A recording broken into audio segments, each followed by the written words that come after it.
Hello and welcome to Rathod science academy. ఈరోజు మనం ఈ క్లాస్లో హైదరాబాద్ ఎడిషన్ ఆఫ్ హిందూ తీసుకొని తెలుగులో చూద్దాం. ఇది front page of Hindu. So ఇక్కడ వచ్చేసరికి ఒక ఇంపార్టెంట్ ఆర్టికల్ కనిపిస్తుంది. అదేంటంటే centre will allow multiple airports in major cities says civil aviation minister. So ఇక్కడ ఈ ఆర్టికల్ ఎందుకు ఇంపార్టెంట్ అంటే ఈ సివిల్ ఏవియేషన్ అండ్ ఎయిర్పోర్ట్స్ అనేది మనకి ఎయిర్వేస్లో చాలా ఇంపార్టెంట్ అనమాట. ఈ టాపిక్ జాగ్రఫీలో మీన్స్ ఆఫ్ ట్రాన్స్పోర్టేషన్, ఎకనామిక్ జాగ్రఫీలో రోడ్వేస్, రైల్వేస్, అక్కడ ఈ టాపిక్ కూడా వస్తుంది అనమాట. సో ఇక్కడ మీరు చూసుకోవాల్సింది ఏంటంటే important airports in India, and అదే కాకుండా మనం ఆ ఎయిర్పోర్ట్స్ యొక్క ఛాలెంజెస్ ఏంటి, అడ్వాంటేజెస్ ఏంటి, ఎయిర్వేస్ యొక్క అడ్వాంటేజెస్ ఏంటి, ఇన్ కేస్ ఏమైనా ఏరోప్లేన్కి సంబంధించి ఆర్ ఎయిర్వేస్ సంబంధించి ఏమైనా స్కీమ్స్ ఉన్నట్లయితే అవి చూసుకోవాలి. ఫర్ ఎగ్జాంపుల్ ఉడాన్ స్కీమ్ ఉందన్నమాట, దాని గురించి. అండ్ 2025 ఆర్ 4లో ఒక పేర్ బేస్డ్ క్వశ్చన్ అయితే వచ్చింది, green field airport, brown field airport అని చెప్పి. ఆ టైప్ ఆఫ్ క్వశ్చన్స్ కూడా మీకు వచ్చే ఛాన్స్ అయితే ఉందన్నమాట ఈ టాపిక్లో. సో యాక్చువల్లీ ఇక్కడ మీరు ఆర్టికల్ చూసుకున్నట్లయితే యూనియన్ సివిల్ ఏవియేషన్ మినిస్టర్ ఏం చెప్పారంటే మనకి ఏవైతే ఎయిర్పోర్ట్స్ ఉన్నాయో అవి సరిపోవట్లేదు, ఎందుకంటే ఎయిర్ ట్రాఫిక్ అనేది పెరిగిపోయింది, ఏరోప్లేన్స్ యూజ్ చేసే ప్యాసింజర్స్ చాలా ఎక్కువ అయ్యారు, కాబట్టి మనకున్న ఇన్ఫ్రాస్ట్రక్చర్ సరిపోవట్లేదు, ఇంకా మరిన్ని ఎయిర్పోర్ట్స్ తీసుకురావాలి. ఎస్పెషలీ మనకి మేజర్ సిటీస్లో మల్టిపుల్ ఎయిర్వేస్ అనేవి మనకి ఆపరేషన్లో ఉండాలన్నట్టు చెప్పడం జరిగిందనమాట. సో ఇక్కడ ఏం చెప్పారంటే రెండు కానీ ఇంకెక్కువ ఎయిర్పోర్ట్స్ని కూడా మనం మేజర్ సిటీస్లో పెట్టచ్చు, దానివల్ల మనకి ఇంక్రీజ్ అయిన ఎయిర్ ప్యాసింజర్స్ యొక్క నీడ్స్ని మనం అడ్రస్ చేయొచ్చు అని చెప్పారు. అండ్ ఏంటంటే మనకి ఇంతకుముందున్న పాలసీ ఏంటంటే 150 కిలోమీటర్ రేడియస్ పాలసీ, దాన్ని కూడా చేంజ్ చేయాలి అన్నట్టు చెప్పడం జరిగింది. సో ఈ ఆర్టికల్ చూసుకోవాల్సింది ఏంటంటే major airports in India, and అందులో గ్రీన్ ఫీల్డ్ ఎయిర్పోర్ట్స్ ఎన్ని, బ్రౌన్ ఫీల్డ్ ఎయిర్పోర్ట్స్ ఎన్ని, అండ్ నెక్స్ట్ వచ్చేసి ఏ ఏరియాస్లో మనకి ఎయిర్పోర్ట్స్ వచ్చే అవకాశం ఉందో కూడా మీరు ఒకసారి లిస్ట్ చేసి పెట్టుకుంటే సరిపోతుంది. అండ్ నెక్స్ట్ టాపిక్ వచ్చేసి India's Russian oil imports at 6-month high in November. So November మంత్లో మనం రష్యా నుంచి ఇంపోర్ట్ చేసుకున్న ఆయిల్ 7.7 మిలియన్ బ్యారెల్సా, ఎస్ 7.7 మిలియన్ టన్స్ ఆఫ్ ఆయిల్ని మనం చేసుకున్నాం అనమాట ఇంపోర్ట్. సో ఇక్కడ చూసుకున్నట్లయితే యూఎస్ నుంచి మనకు కాన్స్టాంట్గా ప్రెషర్ అయితే ఉంది, ఇంటర్నేషనల్ ప్రెషర్ ఇండియా మీద ఉన్నప్పటికీ కూడా మన నవంబర్ మంత్స్లో రష్యా నుంచి ఆయిల్ ఇంపోర్ట్స్ చేసుకున్నాము అని చెప్తుంది అనమాట ఈ ఆర్టికల్. యూఎస్ నుంచి మనకి ఎలాంటి ప్రెషర్ ఉంది అంటే యుఎస్ రష్యన్ శాంక్షన్ యాక్ట్ 2025 తీసుకొచ్చేసి రష్యా నుంచి ఆయిల్ ఇంపోర్ట్ చేసుకున్నట్లయితే మేము మీ మీద టారిఫ్స్ ఇంపోజ్ చేస్తామని సెకండరీ శాంక్షన్స్ని కూడా ఇండియా మీద ఇంపోజ్ చేస్తుంది. దానివల్ల యుఎస్ 50% ఆఫ్ టారిఫ్ని ఇండియన్ గూడ్స్ అండ్ సర్వీసెస్ మీద ఇంపోజ్ చేస్తుంది అనమాట. అయినప్పటికీ కూడా మనం రష్యా నుంచి ఇంపోర్ట్ చేసుకుంటున్నామని జస్ట్ ఈ టైటిల్ చెప్తుంది. ఈ ఆర్టికల్ వచ్చేసి మనకి ఇంటర్నేషనల్ రిలేషన్స్లో ఇంపార్టెంట్, అలాగే ఎకానమీ పాయింట్ ఆఫ్ వ్యూలో కూడా చాలా చాలా ఇంపార్టెంట్ అనమాట. సో ఇక్కడ చూసినట్లయితే మనం ఎంత ఇంపోర్ట్ చేసుకుంటున్నాం రష్యా నుంచి అంటే 35% ఆఫ్ ఆయిల్ ఇంపోర్ట్స్ మనం చేస్తున్నాం.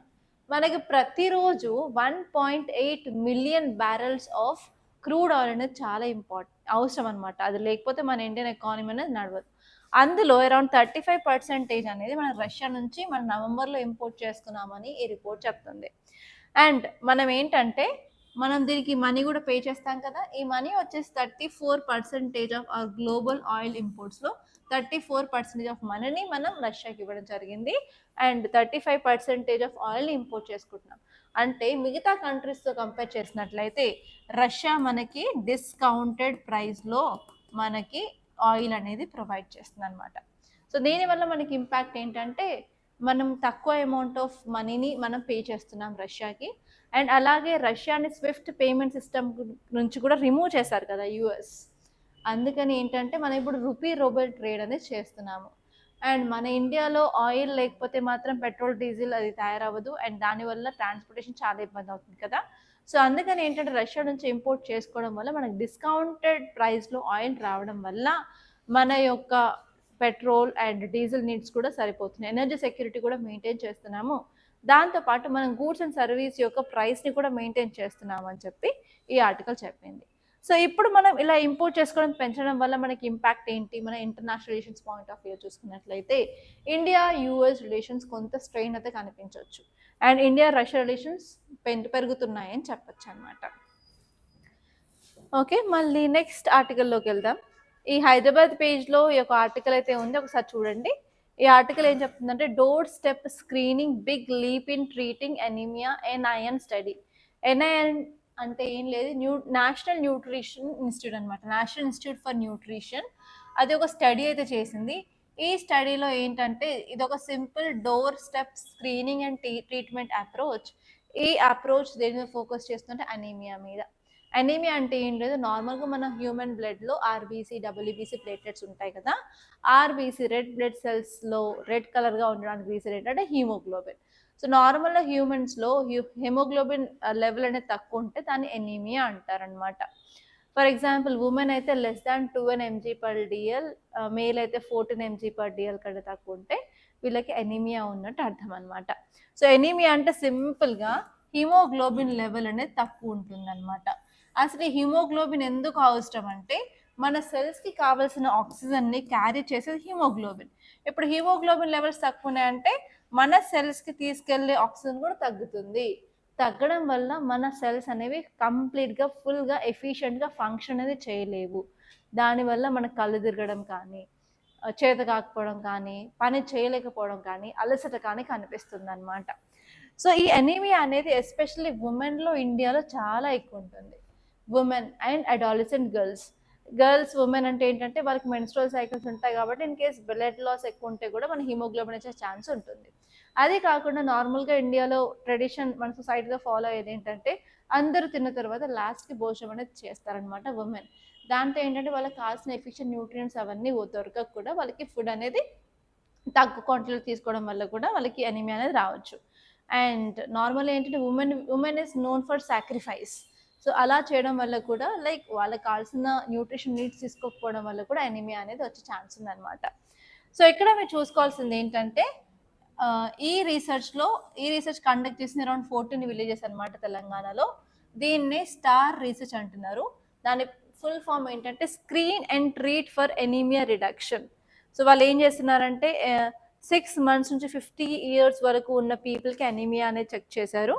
అండ్ చాలా మందికి ఎస్పెషల్ 10 నుంచి 19 years అమ్మాయిలకి ఎనీమియా ఎక్కువగా రికార్డ్ అయ్యింది. అండ్ అదే కాకుండా ఉమెన్ ఇన్ రిప్రొడక్టివ్ ఏజ్ వాళ్ళకి కూడా ఇది అయితే ఉంది. కాకపోతే ఇంతకుముందు కంపేర్ చేసినట్లయితే కొంత అమౌంట్ ఆఫ్ ఎనీమియా అనేది తగ్గింది. ఎందుకంటే గవర్నమెంట్ ఆఫ్ ఇండియా కానీ గవర్నమెంట్ ఆఫ్ తెలంగాణ కానీ చాలా స్టెప్స్ తీసుకుంటున్నారు ఎనీమియాకి అగేన్స్ట్గా ఫైట్ చేయడానికి అనమాట. సో దీన్నే India's anaemia Mukt Bharat programme అని అంటున్నాము. ఈ ప్రోగ్రామ్ ఏం చేస్తుందంటే ఎస్పెషల్లీ ప్రెగ్నెంట్ ఉమెన్కి వాళ్ళకి బేసిక్ స్క్రీనింగ్ అలాగే ఫుడ్ సప్లిమెంట్స్ని కూడా ప్రొవైడ్ చేస్తున్నారనమాట. సో ఒకసారి ఈ ఆర్టికల్ చూసుకుంటే సరిపోతుంది. ఇక్కడ మీరు గుర్తుపెట్టుకోవాల్సింది ఎనీమియా ముక్త్ భారత్ ప్రోగ్రామ్, అలాగే star screen and treat for anaemia reduction in Telangana state. Okay, ఇంకా మిగతా ఆర్టికల్స్ చూసుకున్నట్లయితే Chinese manja kills Joy of kite flying. So మనందరికీ సంక్రాంతి అనగానే గుర్తొచ్చేది ఏంటంటే కైట్స్ ఎగరవేయడం. కైట్స్ని ఎగరేయడానికి మనం నార్మల్గా దారం యూజ్ చేస్తాం కదా. సో నార్మల్గా మనకి ఇంట్లో యూజ్ చేసే స్పేర్ దారాలు కాకుండా మాంజా దారం అనేది చాలా స్పెషల్. అది ఎగరేస్తున్నప్పుడు అది తెగదు అండ్ స్ట్రాంగ్గా ఉంటుంది కాబట్టి చాలామంది కైట్ ఫ్లై చేయడానికి ఇది యూజ్ చేస్తారు. కానీ ప్రాబ్లం ఏంటంటే మన ఇండియాలో మనం చైనీస్ నుంచి మాంజాని ఇంపోర్ట్ చేసుకోవడం వల్ల మన ట్రెడిషనల్గా ఇండియా యొక్క కైట్ ఇండస్ట్రీ డిస్ట్రాయ్ అయిపోయిందని చెప్పి ఈ ఆర్టికల్ చెప్తుంది అనమాట. సో ఎస్పెషలీ సంక్రాంతి సెలబ్రేషన్స్లో ఈ కైట్ థ్రెడ్స్ టాయ్స్ చాలా ఇంపార్టెంట్ రోల్ ప్లే చేస్తాయి. ఎస్పెషలీ హైదరాబాద్లో కొన్ని ఏరియాస్ అయితే చెప్పారు, ఆ ఏరియాస్లో ప్రొడ్యూస్ చేస్తారు అని. ఫర్ ఎగ్జాంపుల్ ధూల్పేట్ ఏరియాలో వాళ్ళే మ్యానుఫ్యాక్చరింగ్ అనేది చేస్తారు. అండ్ కైట్ మ్యానుఫ్యాక్చరింగ్ అనేది ఒక కాటేజ్ ఇండస్ట్రీ ఇన్ హైదరాబాద్ అనమాట. సో ఇప్పుడు ఏమవుతుంది అంటే మనం ఇండియా మేడ్ ఆ దారాల కంటే లైక్ చైనీస్ మాంజాని యూజ్ చేయడం వల్ల కూడా చాలా ఇంపాక్ట్స్ ఉన్నాయని అంటున్నారు. ఫస్ట్ వచ్చేసి మన కాటేజ్ ఇండస్ట్రీ డిస్ట్రాయ్ అవుతుంది. అదే కాకుండా చైనీస్ మాంజా అనేది చాలా స్ట్రాంగ్గా ఉండడం వల్ల కొన్నిసార్లు ఏంటంటే కైట్స్ ఎగరవేసినప్పుడు చెట్లలో ఇరకడం కానీ, ఎలక్ట్రిక్ పోల్స్ కానీ అలా స్టక్ అవడం వల్ల వాటిని తీసేటప్పుడు కూడా చాలాసార్లు యాక్సిడెంట్స్ అవుతున్నాయి అని చెప్తున్నారనమాట. ఓకే. సో ఇక్కడ మీరు చూసుకోవాల్సింది ఏంటంటే ఈ చైనీస్ ఇంపోర్ట్స్ వల్ల Indian kite industry, Indian cottage industry మీద ఎలాంటి ఇంపాక్ట్ ఉంటుంది అలాంటి క్వశ్చన్స్ రాసినప్పుడు ఈ ఎగ్జాంపుల్ కూడా మీరు రాసుకోవచ్చు అనమాట. Especially Dhoolpet in Hyderabad is famous for cottage industry of kites. Okay,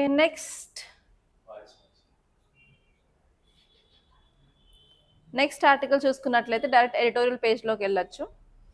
okay, ఇక్కడ ఇంకో ఆర్టికల్ ఉంది చాలా ఇంపార్టెంట్. ఈ ఆర్టికల్ టైటిల్ వచ్చేసి olive ridley deaths raise concerns as new nesting season begins in AP. ఏపీలో నెక్స్ట్ నెస్టింగ్ సీజన్ అనేది స్టార్ట్ అవబోతుంది. ఈ నెస్టింగ్ సీజన్ యొక్క స్పెషాలిటీ ఏంటంటే మనకి ఇండియన్ ఓషన్ రీజన్లో, పసిఫిక్ ఓషన్లో, అట్లాంటిక్ ఓషన్లో, వార్మ్ వాటర్స్లో కామన్గా వైడ్ స్ప్రెడ్గా కనిపించే టర్టిల్ ఈ ఆలివ్ రెడ్లీ టర్టిల్ అనమాట. అసలు దీనికి పేరు ఎలా వచ్చిందంటే దాని యొక్క క్యారపేస్, దాని పైన షెల్ వచ్చేసి ఈ ఆలివ్ గ్రీన్ కలర్లో ఉండడం వల్ల దానికి ఆ పేరు పెట్టడం అనేది జరిగింది.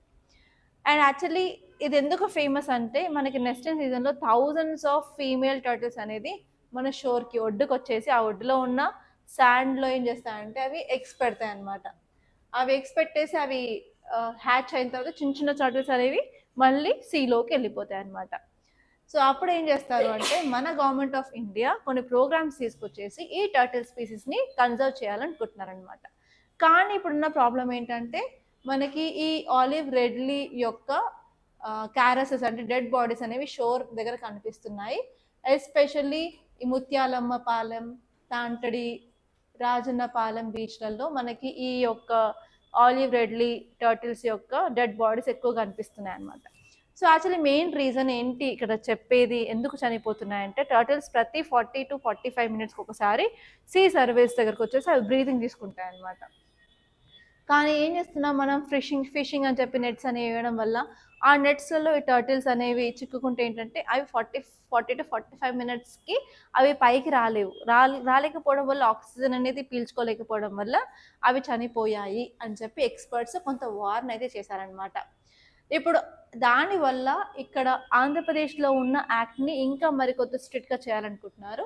అదే Andhra Pradesh marine fishing regulation act అనమాట. ఈ యాక్ట్ ద్వారా ఇండియాలో ఉన్న ఇల్లీగల్ ఫిషింగ్ని కంట్రోల్ చేయాలి అని అనుకుంటున్నారు అనమాట. సో ఇక్కడ మీరు ఆలివ్ రెడ్లీ టర్టిల్ గురించి కొన్ని ఫ్యాక్ట్స్ అయితే తెలుసుకోవాలి. అసలు ఎక్కడ ఉంటుంది అది, దీని యొక్క మాస్ నెస్టింగ్ సైట్ రూకరీ ఉంటుంది, అది ఒడిశాలో ఉంటుంది అనమాట. అండ్ అక్కడ మాస్ నెస్టింగ్ అనేది జరుగుతుంది. Especially AP and Andhra Pradesh and Odisha coast అనేది మాస్ నెస్టింగ్కి చాలా ఇంపార్టెంట్. ఓకే, నెక్స్ట్ డైరెక్ట్గా ఎడిటోరియల్ పేజ్లోకి వెళ్ళినట్లయితే మనకి ఇక్కడ ఆర్టికల్ కనిపిస్తుంది. ఇదేంటంటే hubris and caution China's posture as 2026 begins. So ఇక్కడ ఒక చిన్న సామెత చెప్తాను, ఆ సామెత మీకు అర్థమైతే ఈ ఆర్టికల్ అర్థమవుతుంది. ఇంట్లో పిల్లి బయట పులి అంటారు. సో ఇంట్లో పిల్లి అంటే ఏంటంటే చైనా యొక్క ఎకనామిక్ కండిషన్ కానీ, చైనా యొక్క డిఫెన్స్ కానీ, చైనా యొక్క పొలిటికల్ స్టెబిలిటీ కానీ చైనాలో అంత బాగా లేదు, కానీ బయట దేశాలలో చాలా బాగా ఉంది. చైనా ప్రభావం వేరే దేశాల్లో చాలా పెరిగింది, కానీ స్టెబిలిటీ అనేది చైనాలో లేదు అని చెప్పి ఈ ఆర్టికల్ చెప్తుంది అనమాట. సో ఈ ఆర్టికల్ చూసుకున్నట్లయితే ఈ 2026 ఒక పారాడాక్స్తో బిగిన్ అయింది. ఎందుకంటే చైనా ఎకనామిక్ ఛాలెంజెస్ ఫేస్ చేస్తుంది అండ్ లీడర్షిప్, పొలిటికల్ కంట్రోల్ కూడా చాలా టైటన్ అవుతుంది అనమాట. కానీ వేరే దేశాలలో మాత్రం దీని యొక్క ఇన్ఫ్లుయెన్స్ పెరుగుతుంది అని చెప్తుంది. For example US stand towards Beijing and New Delhi have narrowed strategic space. India's diminishing prominence in foreign policy calculus of Washington and Beijing.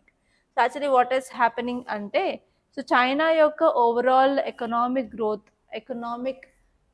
Economic stability అంత లేదు. ఎందుకంటే చైనాలో ఉన్న చైనీస్ పాపులేషన్ వాళ్ళ యొక్క గూడ్స్ని కొనుక్కోపోవడం అండ్ ఈవెన్ అక్కడ డిమాండ్ సరిగ్గా లేదు. కానీ వాళ్ళ యొక్క ఎక్స్పోర్ట్స్ డిఫరెంట్ కంట్రీస్కి వెళ్తున్నాయి కాబట్టి వాళ్ళ ఎకనామీ అనేది స్టేబుల్గా ఉంది అని చెప్తుంది అనమాట. అదే కాకుండా డిఫరెంట్ ఏరియాస్లో చైనా యొక్క ఇన్ఫ్లుయెన్స్ కూడా చాలా చాలా పెరగడం జరిగింది. ఓకే, సో ఇక్కడ చూసుకున్నట్లయితే చైనా యొక్క ఎకనామిక్ గ్రోత్ వీకర్ దాన్ అఫీషియల్ ఫిగర్స్. సో 5% అని చెప్తున్నారు, కానీ దానికంటే తక్కువగానే ఉంది చైనా యొక్క గ్రోత్ అని చెప్పి. అండ్ అలాగే నెగటివ్ ప్రైజెస్ అనేవి అక్కడ అవుతున్నాయి. అలాగే ప్రొడక్టివిటీ అనేది సరిగ్గా లేదు. అండ్ ఈవెన్ కార్పొరేట్ ప్రాఫిట్స్ కూడా చాలా తక్కువగా ఉన్నాయి. అదే కాకుండా చైనాలో ఏఐ రావడం, green energy and semi conductor రంగాలలో కూడా ప్రాపర్గా గ్రోత్ అనేది లేదు అని చెప్పి ఈ ఆర్టికల్ చెప్పడం జరిగిందనమాట. సో దీనివల్ల మనకి ఇంటర్నేషనల్ రిలేషన్స్లో చాలా ఇంపాక్ట్ అయితే ఉంటుంది. So especially India China relations 2025 మనకి చాలా కాషియస్గా ఉండాలి, చాలా కాషియస్గా ఉండాలి. అండ్ ఈవెన్ మనకి ఏవైతే ఉన్నాయో, ఏవైతే లైక్ ఇష్యూస్ ఉన్నాయో, ఫర్ ఎగ్జాంపుల్ ఎల్ఏసి రీజన్ కానివ్వండి, ట్రేడ్ కానివ్వండి, ఎవ్రీథింగ్ మనకి బఫర్డ్ జోన్స్ని కూడా ప్రాపర్గా మెయింటైన్ చేయాలి, ప్రాపర్ టాక్స్ ఉండాలి అని ఈ ఆర్టికల్ అయితే చెప్పడం జరిగిందనమాట. నెక్స్ట్ ఆర్టికల్ వచ్చేసి లీడ్ ఆర్టికల్ అనమాట. ఈ ఆర్టికల్ ఏంటంటే హై అండ్ డ్రై. ఈ ఆర్టికల్ దేని గురించి చెప్తుందంటే social security for gig workers must be made accessible and secure in practice.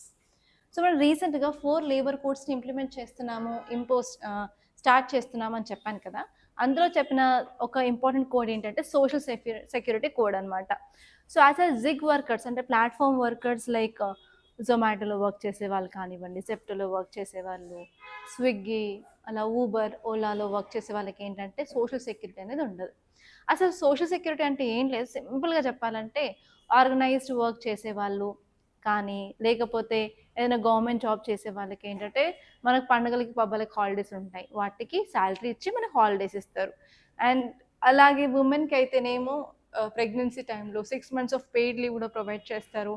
అదే కాకుండా ఇన్సూరెన్స్ ఫెసిలిటీస్ కూడా వాళ్ళకి అవైలబుల్గా ఉంటాయి కదా. కానీ ఇలా కన్స్ట్రక్షన్ వర్కర్స్కి కానీ, జిగ్ వర్కర్స్కి కానీ ఎలాంటి సోషల్ సెక్యూరిటీ అని ఉండదు అనమాట.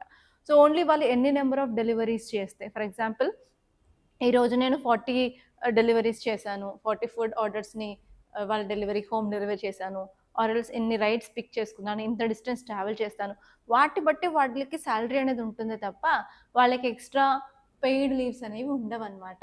సో అందుకని రీసెంట్గా తీసుకొచ్చిన ఆక్యుపేషన్ అండ్ సెక్యూరిటీ కోడ్లో ఈ జిగ్ వర్కర్స్కి కూడా సోషల్ సెక్యూరిటీ ఉండాలని చెప్పి గవర్నమెంట్ చెప్పడం జరిగిందనమాట.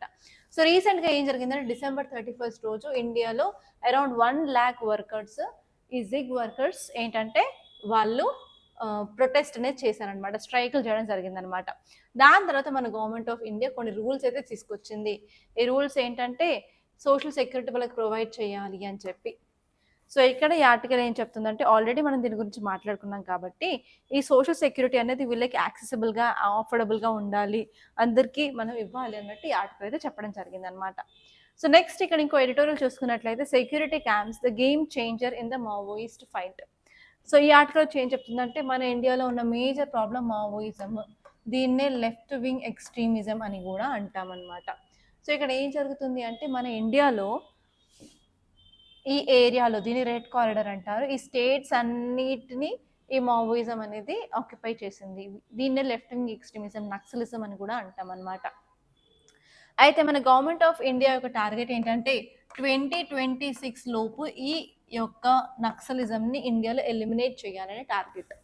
సో ఇక్కడ ఏం డేటా ఇచ్చారంటే రీసెంట్గా గవర్నమెంట్ ఆఫ్ ఇండియా చాలా ఆపరేషన్స్ చేసేసి మన ఇండియాలో ఉన్న నక్సలిజంని అరౌండ్ 90% వరకు తగ్గించగలిగింది 2010-2025 మధ్యలో అని చెప్పడం జరిగిందనమాట.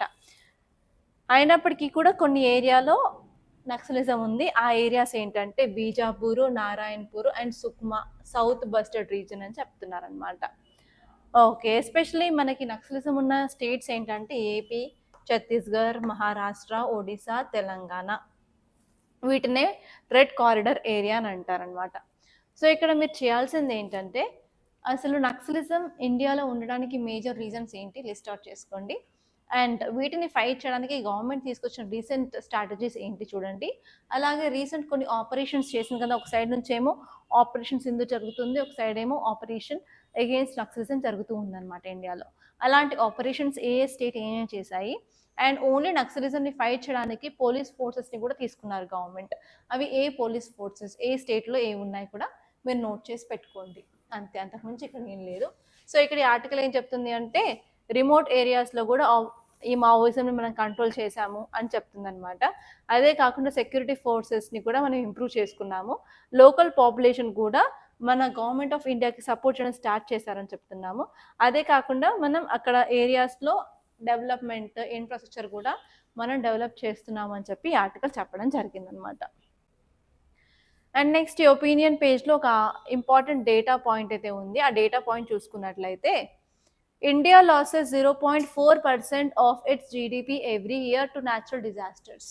మన ఇండియా న్యాచురల్ డిజాస్టర్స్కి చాలా వల్నరబుల్. ఇప్పుడు ఇండియా మ్యాప్ చూసుకున్నట్లయితే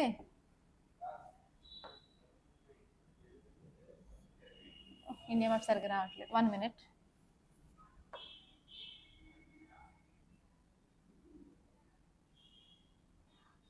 ఇక్కడ మనకి హిమాలయాస్ ఉంటాయి కదా, ఇక్కడ మనకి వెస్టర్న్ ఘాట్స్, ఇక్కడ ఈస్టర్న్ ఘాట్స్, ఇక్కడ మనకి థార్ డెజర్ట్, ఇక్కడ ఈ ఏరియాలో ప్లెయిన్స్ ఉంటాయి. సో మనకి ఏంటి డిఫరెంట్ ఏరియాస్లో మనకి డిఫరెంట్ ప్రాబ్లమ్స్ ఉన్నాయి. సో హిమాలయాస్ ఉన్నాయి కదా, హిమాలయన్స్ ఏమవుతుంది, మెల్టింగ్ ఆఫ్ గ్లేషియర్స్ అవడం వల్ల మనకి గ్లేషియర్ లేక్ అవుట్బర్స్ట్ ఫ్లడ్స్ అనేవి జరుగుతున్నాయి.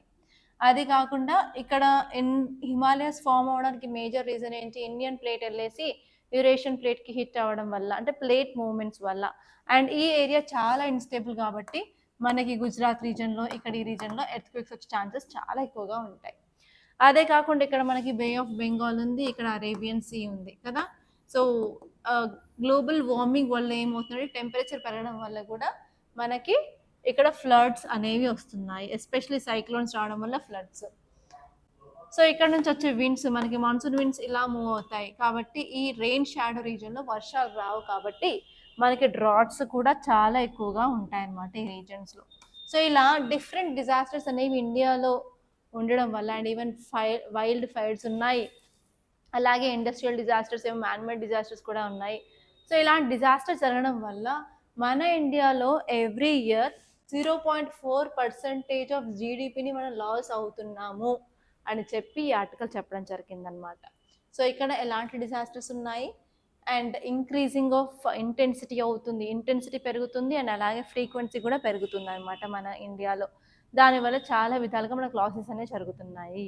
కాబట్టి మీరు ఇక్కడ ఎలాంటి డిజాస్టర్స్ జరుగుతున్నాయి, ఎందుకు జరుగుతున్నాయి, వాటి వెనకాల రీజన్స్ కూడా మీరు రాసి పెట్టుకోండి. అండ్ ఈ టాపిక్ వచ్చేసి మీరు ఎకనామీలో ఏ క్వశ్చన్ అయినా సరే మనం ఎక్కడైతే ఎక్స్పెండిచర్ చేస్తున్నామో అని రాసుకుంటున్నారో అక్కడ 0.4% ఆఫ్ జీడిపి అనేది మనకు లాస్ అవుతుంది అని రాసుకోవచ్చు. అలాగే డిజాస్టర్ మేనేజ్మెంట్లో కూడా మనకి ఏదైనా క్వశ్చన్ వస్తే ఇండియా ప్రతి సంవత్సరం 0.4% ఆఫ్ జీడిపిని డిజాస్టర్స్ వల్ల లాస్ అవుతుందని కూడా మీరు రాయొచ్చు అనమాట. ఓకే, నెక్స్ట్ టాపిక్ వచ్చేసి Venezuela crisis unlikely to hit India's energy security. So ఇక్కడ మీరు చూసుకోవాల్సింది ఏంటంటే మనం ఏ కంట్రీస్ నుంచి ఆయిల్ ఇంపోర్ట్స్ చేసుకుంటున్నామో కంట్రీస్ లిస్ట్ రాసుకొని ఫస్ట్ టు లాస్ట్ ప్లేస్ వరకు ఏది అని రాసుకోండి. అండ్ ఇక్కడ మీరు ఈ ఇన్ఫోగ్రఫిక్ ఇక్కడ ఒక్కసారి గ్రాఫ్ చూసుకున్నట్లయితే 2014-15 టైంలో $11.6 బిలియన్స్ ఇంపోర్ట్ చేసుకున్నాం. కానీ ప్రస్తుతానికి 0.26 మధ్యలో అయితే ఇంకా 0 అయిపోయింది అనమాట, COVID-19 టైంలో అలా. ఓకే, సో చూసుకున్నట్లయితే ఇక్కడ మీకు క్లియర్గా ఏం కనిపిస్తుంది అంటే వెనిజులా ఇప్పుడు క్రైసిస్లో ఉంది. ఇప్పుడు వెనిజులాలో ఏమవుతుందంటే ప్రెసిడెంట్ని అరెస్ట్ చేసి యుఎస్ తీసుకెళ్ళిపోయింది. వాళ్ళు ఏం చెప్తున్నారు అంటే కౌంటర్ టెర్రరిజం ఉన్నాయి, అతని మీద కొన్ని ఆరోపణలు అయితే ఉన్నాయి, ఆరోపణల మీద వాళ్ళకి తీసుకెళ్ళిపోయారు. దానివల్ల వెనిజులా ఆయిల్ క్రైసిస్లోకి వెళ్ళిపోతుంది. ఎందుకంటే వరల్డ్లో లార్జెస్ట్ రిజర్వ్స్ ఆఫ్ ఆయిల్ ఉంది వెనిజులా ఉన్నాయి. ఇప్పుడు వెనిజులాలో పొలిటికల్ స్టెబిలిటీ లేదు, యుఎస్ స్ట్రైక్స్ చేస్తుంది అన్నప్పుడు ఏమవుతుంది, ఆ కంట్రీ నుంచి ఏ కంట్రీస్ అయితే ఇంపోర్ట్ చేసుకుంటాయో ఆయిల్ వాటన్నిటికీ ప్రాబ్లం అయితే వస్తుంది. కానీ ఇండియా చేసుకున్నది ఓన్లీ 0.26 ఇక్కడ, కాబట్టి మనకు అంత ఇంపాక్ట్ అయితే ఏమి ఉండదు అని చెప్తున్నారు. సో ఇక్కడ మీరు చూసుకోవాల్సింది ఏంటంటే వెనిజులా మ్యాప్ కూడా ఒకసారి క్లియర్ కట్గా ఓపెన్ చేసి చూసుకోండి, మ్యాప్ బేస్డ్ క్వశ్చన్ కూడా వచ్చే ఛాన్స్ అయితే ఉందన్నమాట. ఓకే, ఇది ఇంపార్టెంట్ ఆర్టికల్. అండ్ నెక్స్ట్ ఇంకొక ఆర్టికల్ కూడా ఉంటుంది. సో ఇక్కడ మన ఆర్మీ జనరల్ చీఫ్ యూఏకి వెళ్తున్నారు కాబట్టి ఒకసారి యూఏఈ మ్యాప్ చూసుకోండి. అండ్ నెక్స్ట్ వచ్చేసి చాలా ఇంపార్టెంట్ ఆర్టికల్, ఇదేంటంటే మన defence minister Rajnath Singh to commission new coast guard ship today. ఆ షిప్ పేరు ఏం పేరంటే సముద్ర ప్రతాప్ అనే షిప్ని మన కోస్ట్ గార్డ్ కమిషన్ చేసుకుంటున్నారు. అసలు ఈ షిప్ యొక్క అడ్వాంటేజెస్ ఏంటంటే ఈ షిప్ అనేది పొల్యూషన్ కంట్రోల్ వెజిల్స్ అనమాట. మనం 2 పొల్యూషన్ కంట్రోల్ వెజిల్స్ని కమిషన్ చేసుకుందాం అనుకున్నాం, అందులో ఇది ఒకటి, దీని పేరు సముద్ర ప్రతాప్. ఇది ఎందుకు యూజ్ అవుతుంది అంటే మన ఇండియాకి చాలా పెద్ద కోస్ట్ లైన్ అయితే ఉంటుంది. Around 11,098 kilometres of Coast line ఉంటుంది కదా. సో రీసెంట్గా కేరళలో మనకి ప్రమాదం అయితే జరిగింది. షిప్స్ అనేవి మునిగిపోయాయి. దానివల్ల థర్మో ప్లాస్టిక్ నూడిల్స్ అనేవి కోస్ట్లోకి వచ్చేసాయి. ఆయిల్ స్పిల్ కూడా జరిగాయి. బాంబ్ కూడా వెళ్ళింది కదా. సో అవన్నిటిని కంట్రోల్ చేయడానికి మనకి ఇలాంటి ఎక్విప్మెంట్ కావాలి. ఎస్పెషలీ మన ఆయిల్ స్పిల్స్ డిటెక్ట్ చేయాలి, అలాగే పొల్యూషన్ రెస్పాన్స్ని కూడా చూసుకోవాలి. ఎక్స్క్లూజివ్ ఎకనామిక్ జోన్లో కూడా మన యొక్క ఇంపార్టెన్స్ చూపించుకోవాలి అన్నప్పుడు ఇలాంటి ఎక్విప్మెంట్ చాలా ఇంపార్టెంట్ అనమాట. వాటి కోసమే యాక్చువల్లీ షిప్ ఏం చేస్తుందంటే విస్కస్ ఆయిల్ ఏదైతే పైన వాటర్ పైన తేలుతూ ఉంటుందో ఆ ఆయిల్ని మొత్తం చేసేస్తుంది. దాంతోపాటు అక్కడ ఏమేమి కంటామినెంట్స్ ఉన్నాయో కూడా అనలైజ్ చేస్తుంది అనమాట. ఓకే, నెక్స్ట్ మీరు వేరే ఆర్టికల్ చూసుకున్నట్లయితే ఇక్కడ Gandhinagar typhoid search due to water pipe line leak. So రీసెంట్గా ఇండోర్ మధ్యప్రదేశ్లో మనం వాటర్ పైప్ లైన్ లీక్ అవ్వడం వల్ల చాలామంది చనిపోయారు అనుకున్నాం కదా. సో అలాగే ఇప్పుడు ఇంకొక చోట వాటర్ పైప్ లైన్ లీక్ అయింది. ఎక్కడంటే గాంధీనగర్ ఎక్కడ ఉంటుందంటే గుజరాత్లో ఉంటుంది. సో కాబట్టి వాటర్ పొల్యూటెంట్స్ మీద మీకు క్వశ్చన్ వచ్చే ఛాన్సెస్ చాలా ఉన్నాయి ఈసారి. ఒకసారి ఆ టాపిక్ని క్లియర్గా చూసుకోండి. సో ఇవండి ఈరోజు ఇంపార్టెంట్ టాపిక్స్. మన క్వశ్చన్స్ చూద్దాము. సో ఫస్ట్ క్వశ్చన్ వచ్చేసి ఆలివ్ రెడ్లీ టర్టిల్స్ మీద. Consider the following statements about olive ridley turtles. They are smallest and most abundant sea turtles in the world. Next వచ్చేసి the phenomena of synchronized mass nesting in olive ridley turtles is known as arribada. Yes, ఇది కరెక్టే. And the largest mass nesting site for olive reddly turtles in the world is located in Coromandel Coast, Tamil Nadu. కానీ ఇది ఎక్కడ ఉందంటే ఒడిస్సాలో ఉంది, తమిళనాడులో కాదు. ఇది ఒక్క స్టేట్మెంట్ని మనం ఎలిమినేట్ చేసినట్లయితే ఆన్సర్ వచ్చేసి 1 and 2 only. And next question వచ్చేసి consider the following statements. India's continued import of Russian oil has occasionally strained relations with US including threats of secondary sanctions. అంతే కదా, మనం యుఎస్కి ఎందుకు దూరం అవుతున్నాము అంటే రష్యా నుంచి ఇంపోర్ట్ ఎక్కువ చేసుకుంటున్నారు, రష్యా నుంచి తగ్గించండి అని చెప్పి యుఎస్ రష్యన్ శాంక్షన్ యాక్ట్ తీసుకొచ్చేసి మన మీద శాంక్షన్స్ ఇంపోజ్ చేసింది కదా, అదే పాయింట్ అనమాట. First statement is right. And next వచ్చేసి despite US tariffs on certain Indian exports linked to Russian oil purchases, India increased US crude oil imports in late 2025 as a balancing measure. దాన్ని balance చేయడానికి Russia నుంచి తగ్గించి మనం US నుంచి పెంచామన్నమాట. Yes, ఇది కూడా రైటే. అండ్ నెక్స్ట్ స్టేట్మెంట్ వచ్చేసి Venezuela political crisis and US interventions have significantly disturbed India's oil supply chain. కాదు కదా.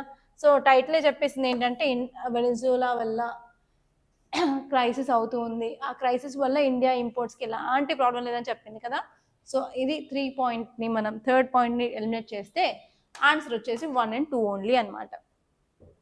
అండ్ నెక్స్ట్ క్వశ్చన్ చూసుకున్నట్లయితే Venezuela shares its land borders with which of the following countries. ఏ కంట్రీస్తో land border చేసుకుంటుంది అని చెప్పారు. Colombia, Brazil, Guyana, Panama. So దీనికి మాత్రం ఆన్సర్ అట్లాస్ ఓపెన్ చేసి చూసి నాకు ఈ ఆప్షన్స్లో ఏ ఆప్షనో కింద కమెంట్లో చెప్పండి. Thank you so much guys. ఇంతటితో నేను ముగిస్తున్నాను. ఇది ఈరోజు హిందూ అనాలిసిస్. మీకు నచ్చినట్లయితే కంపల్సరీ లైక్ చేయండి, అలాగే షేర్ చేయండి. అండ్ వన్ మోర్ థింగ్ ఏంటంటే మీకు ఈ నోట్స్ కావాలి అంటే టెలిగ్రామ్ ఛానల్లో జాయిన్ అవ్వండి. అక్కడ మేము పీడిఎఫ్ అనేది ప్రొవైడ్ చేస్తున్నాము. అండ్ అంతేకాకుండా మీరు మన ఇన్స్టాగ్రామ్ పేజ్ని కూడా ఫాలో అవ్వచ్చు. Thank you so much guys.